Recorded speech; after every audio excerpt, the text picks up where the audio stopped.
Have you ever given an exam in your school or college where it's your worst subject, and no matter how much you study, how many questions you solve, you just know that you can't understand that subject? Then you go into an exam, you do whatever you can, thinking that you're gonna get the worst result, that you will fail. But then you get the results and you have passed.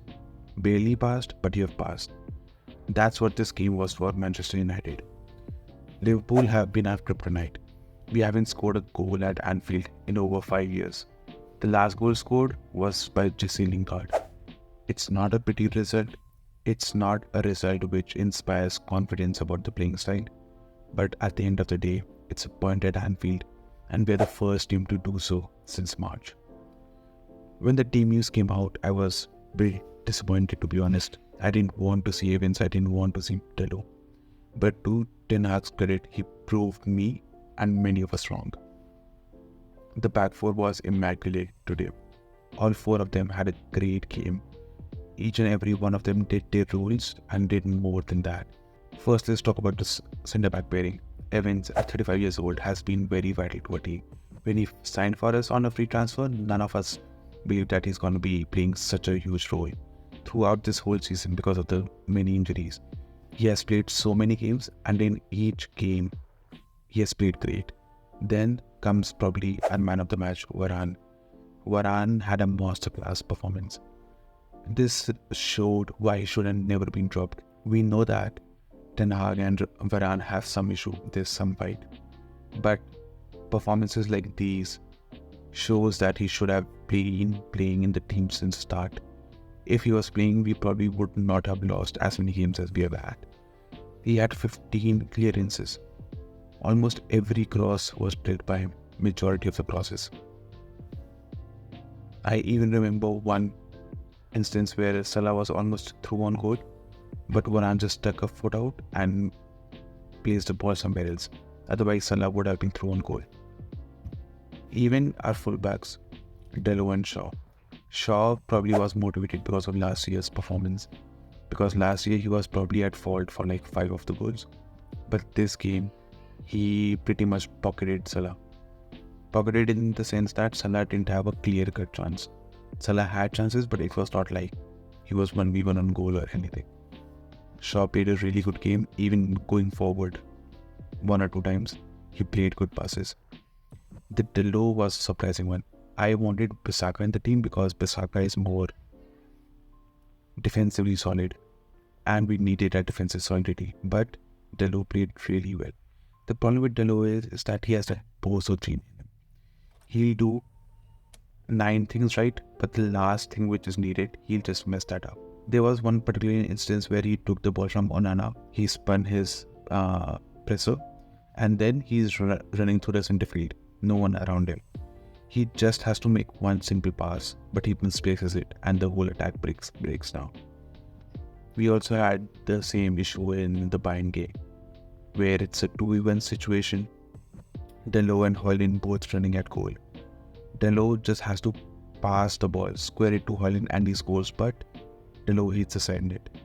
So just his decision making at critical moments can be really bad. In this particular match, he played really good. So overall, I was really happy with how defensively solid we looked. Probably our best defensive performance throughout the whole season. Because you have to remember that this Liverpool team always scores. No matter the game, no matter the occasion. They're in such good attacking form that they always seem to score. And we prevented them from doing that. The first team to prevent them from scoring a goal at Anfield since January. And that's really impressive. If you have liked my content so far, then I would really appreciate if you can click on the subscribe button below. Over 74% of the people who watch my videos have not subscribed. So I would really appreciate if you can click on the subscribe button below and let me know what you think about the match and what you think about the future of Manchester United. The problem about our team in this game came from the midfield, as many would have already guessed. We had an 18-year-old Kobe Mainoo playing. We had Amrabat next to him, and we had our captain, for some reason, McTominay. I don't like to use McTominay. Outside of scoring goals, he does not provide much in the game, be it passing or progressing the ball, stuff like that. And it showed again in this game. The first half performance from McTominay as a 10 role was really bad. He won the most duels in the first half. But if you look at his passing in the first half, that is not what you want from a number 10. Number 10 is supposed to be linked between midfield and attack, and he was not linking anything at all. He misplaced so many passes in that first half. And because he couldn't link the play, our attackers couldn't do anything either. The shining moment in the first half was probably Kobe Mainoo, because you have to understand, this is the youngest United player to have played at Anfield, and he put in a very brave performance. He looked shaky in the first few minutes, but after that he grew into the game and put in a very, very solid performance. I hope that Kobe keeps starting games from now on. If not even starting, at least some proper minutes as a substitute, like at least 20-30 minutes every game he needs to play, because he will be the guy who needs to be built around in the midfield at least. Because let's say in attack we're building around Garnacho and Hojlund going forward, but in midfield it has to be built around Mainoo. Mainoo's partner, Amrabat, he had a very shaky start. He was slow at the turn, he was slow at running. There were so many times that Liverpool players just ran past him and he couldn't keep up.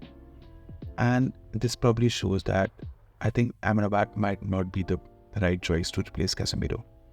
We might need to look for a faster, more agile CDM, maybe like Onana from Everton. And to his credit, he did grow better in the game as the game went on. If Liverpool wanted to capitalize, they should have at least scored a goal in the starting minutes, so our midfield couldn't get more comfortable. But because they couldn't score a goal, our midfield got comfortable and they started actually passing the ball a little bit more, which gave them confidence, which gave them more to bring out more of their ability throughout the game. As the game went on, we saw Amrabat putting in more tackles, Mainoo putting in more tackles, even McTominay passing the ball for once. If you look at his first half and second half, in second half, his passing was a lot better than McTominay's and more accurate as well. So it was definitely a matter of settling into the game and settling his nerves. So I'm glad he got that thing down, that he was able to deal with his nerves. But going forward, I do not want to see McTominay in the 10th role. He just cannot play that role at all.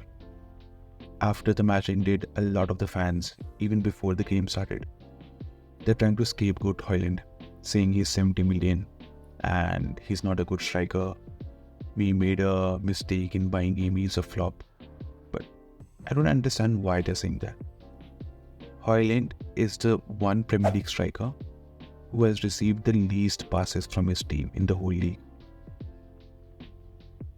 So basically what that means is, in this league, no other striker has received less passes than Hojlund. Our team just doesn't give him the ball.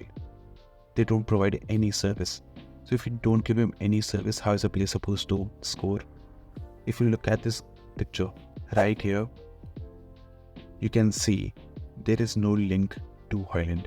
This is the passing system of the first half. You can see the thicker the line, the more passes between them. And there's barely anything to Hojlund.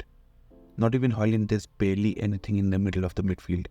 And that's where the problem was in the first half. There is no link between defense and attack. That's why we were just penned in and depending. If you look at the second half, it got better. McTominay started distributing the ball, but once again, nothing to Hojlund. So how are you expecting Hojlund to score 10 goals, 5 goals, 20 goals a season if you're just not putting in good crosses, putting in good through balls, putting in obvious crosses to just let him tap in? Hojlund actually had a chance, but it was on his weaker foot and against Alisson, which he just shot straight at him. I won't fault him for it. He should have probably scored, but it's just one attempt. It's not just about Hojlund. If you look at either of our wingers, Garnacho was bullied out of the game. Konate just kept pushing him. Szoboszlai kept pushing him. He had a really good chance. That Mainoo pass was phenomenal. And just when he was about to shoot, a millisecond earlier, Trent puts a really good tackle to just steal the ball. Otherwise, he probably scores there. Outside of that, the match is not involved. Anthony, on the other hand, he had a better defensive game than attacking. I loved his work rate. He put in so many good tackles, not even fouls, but like proper defensive tackles, and won the ball. My issue is there were many chances where he was through in the open space, where it's just 2 Liverpool defenders and 3 of our attackers. But Anthony just seems to slow down his pace. He doesn't attack the space, like he doesn't try to run at the goal. Even if there's a lot of open space, he just slows down to pass the ball to others. The problem in this particular game, that pass was to McTominay, who always messed it up after getting that pass. So Anthony needs to be more aggressive in that final third. He needs to run at defenders and dribble. Right now he is not dribbling at all, not completing any dribbles, and that's really disappointing. If he wants to stay at this club and not get sold for 10 million or stay forever bench, he needs to get his dribbling right. When the match ended, we won the point, well deserved. The funniest thing was how salty Liverpool were, especially Van Dijk. He came out in the post-match conference saying, we were the only team who were looking to win and we are devastated with a draw, whereas United are so happy with a draw. Like throwing shade at United. What I loved about this is not the only comment. He made another comment to Onana in the tunnel that because of Onana we only played half an hour game, basically saying that he wasted a lot of time taking free kicks and stuff. So what I loved about this is Roy Keane's comments. Roy Keane heard that interview, and in the post-match, studio, he replied why he's being so arrogant. Has he forgotten his team has won only one title in 30 years? And I just love that comment from Roy Keane. He's a proper captain, proper United legend who is still willing to go at Liverpool. And I just really like that moment, shutting him down right then and there. Not only Van Dijk, even Klopp was salty. We have never seen a more dominant performance, and yet you couldn't score. They couldn't score against the worst United team. Not only that, we have the most unavailable players in the league. I think we have like 13 unavailable players through suspensions or, Sancho's suspension, or through injuries like Maguire, Lindelof, Martial. We had unavailable players. We had Evans, we had Meno. We had no bench, no defensive backup to Evans or Varane. And yet they couldn't score, and somehow they are salty. How? Why? If you are in such a good form, such a good team, then go and score. Why couldn't you? So I just love the salt. I just love their days. Last but not the least, Michael Oliver, the disgrace. I have never seen a referee who was more willing to make it about him than Michael Oliver. Throughout the whole match, there were so many fouls which he didn't give. Obvious fouls on United, which he didn't give. But Liverpool player got touched, they got a foul. United player gets a foul, never gets given. Then, in the 94th minute, 93rd minute, Dalot wins the throw. Michael Oliver gives it the wrong throw into Salah. Dalot protests, yellow card. He protests to that, again a yellow card. He gave 2 yellow cards in 10 seconds. That's disgraceful and a power trip.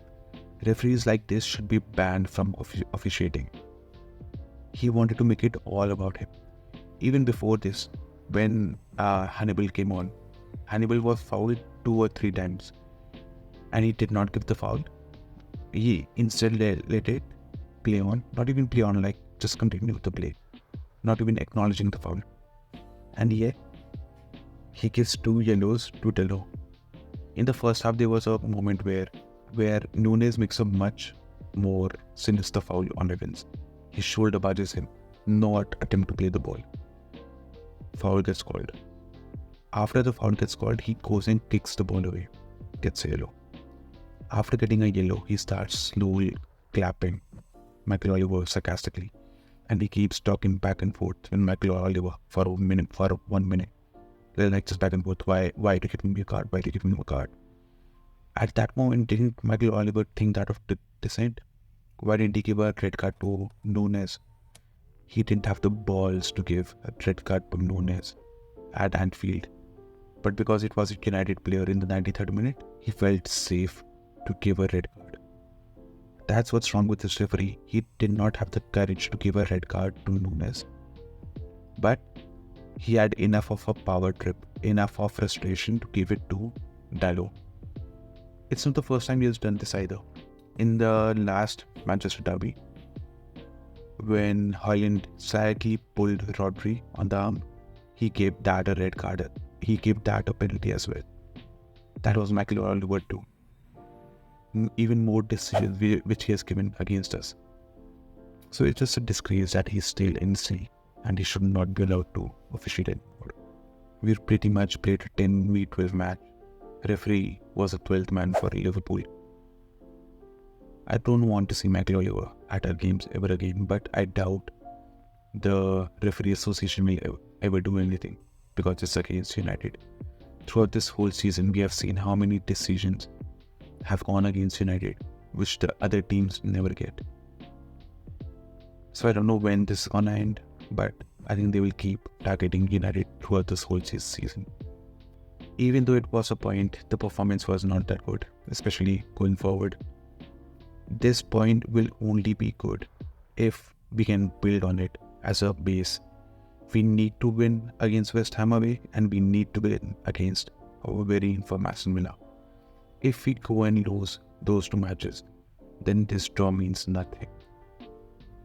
At least for now, this draw will stop the toxicity from spreading. The toxicity, especially towards Ten Hag of getting sacked. At least it will shut up those fans and journalists. So let's see what happens next. Our next game is against West Ham. Very tough game. They are in form, especially Kudus. If there was one Ajax player I wanted from Ajax for Manchester United, it was Kudus because we needed midfielders. So I hope we can build on this. I'll see you all in my next video. Goodbye.